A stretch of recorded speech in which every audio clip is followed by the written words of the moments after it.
Welcome back to QNN Sports. Jonathan Banks with you, and we've got a special guest here. SNY correspondent Jacob Resnick is joining us to talk some Mets, talk some NL East baseball. And Jacob, we're going to jump right into it. You don't just specialize in the farm system, you specialize in the entire organization. But you recently put out a piece for SNY talking about the Mets farm system and some of their top prospects. So to you, which of their top prospects is going to make the jump and have the biggest impact on the big league team this year? The guy I have my eye on is Matthew Allen. He's just going to be 20 in April, and he is, already putting himself in the conversation for one of the top 100 prospects in all of baseball. He only has about 10 innings under his belt in professional settings. Of course, the minor league season was canceled in 2020, but he was 18 years old pitching in the championship game for the Brooklyn Cyclones in the New York Penn League through 3 scoreless innings for them. So he pitches well beyond his years. Fastball. He was in Major League Spring Training Camp this year. Fastball up to 97. Huge breaking ball, developing changeup. I think he has a really good shot to, down the line, be one of the next arms that the Mets pump out of their system. Let's talk about the Mets team this year and a lot of free agent acquisitions and some trade acquisitions. Francisco Lindor, James McCann, just to name a few. How did the impact that the Mets brought in, how does Steve Cohen, how did the free agents the Mets brought in really transform the NL East so far this season or for next season?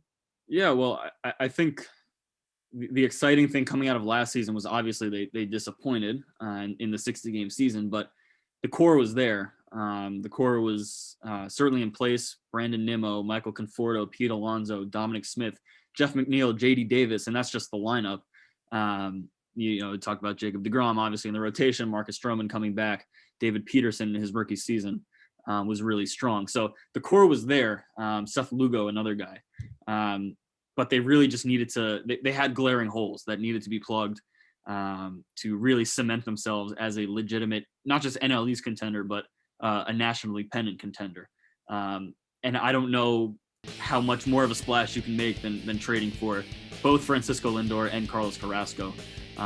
They desperately needed that star power, particularly up the middle, one of the top shortstops in baseball, and a guy who's, I think, is one of the top 10 to 15 starters of the last, 5, 6, 7 years in Carlos Carrasco. And, he's hurt right now, but he'll have an extreme impact on the overall depth. So they needed a catcher. They got it in James McCann, and they've just been able to fill out the team with depth guys who, aren't going to start. If they were starting, it would be, kind of tough, but it's certainly better than what they've had in the past. Yeah, the Mets have done a lot this offseason. You brought up some of the depth they added and also some of the big-time acquisitions they made. But obviously lingering, and the Mets have been in discussions with Michael Conforto, with Francisco Lindor, coming up on big contract extensions. Obviously, that would take a lot of money to get both of those done.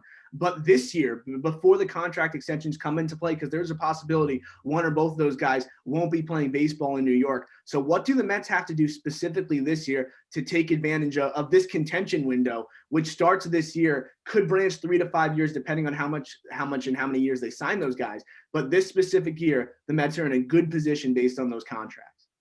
Yeah, I mean, as long as they stay healthy, which has been a struggle for many Mets teams of the past, where they look really good on paper, and then all of a sudden, just like that, a couple of big pieces go down.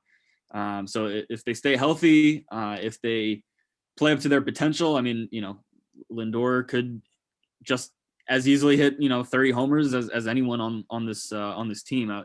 Obviously Pete Alonso could push for the major league lead, but Lindor's a pretty easy bet to hit 30 homers, hit at the top of the lineup.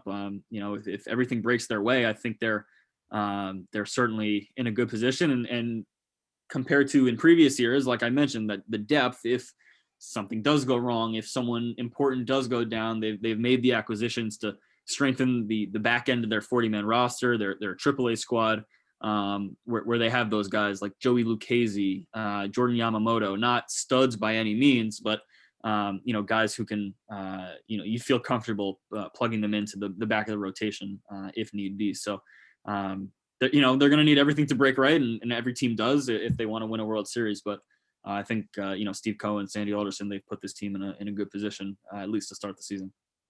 The Atlanta Braves are the Atlanta Braves. The Miami Marlins made the playoffs last year. You'd think the Washington Nationals might take a step up with Josh Bell, Kyle Schwarber, their starting rotation, and the Philadelphia Phillies, their bullpen can't get any worse. So it is a tough NL East. How do you see this NL East playing out?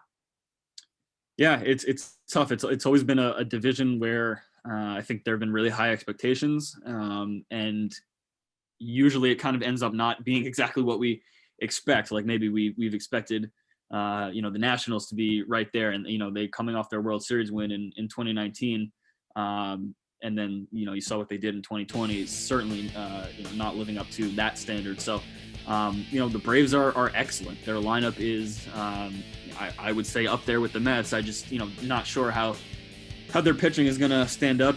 Charlie Morton was their big offseason acquisition, but he's getting up there in age, and the Rays have probably worked their magic with him. We'll see if it can transfer over to another organization.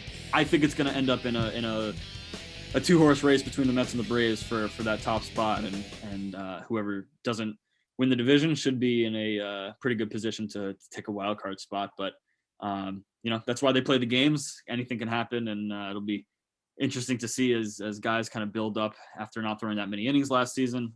Kind of how everything shakes out. It should be fun to watch. Give me a name. Who wins the NL East?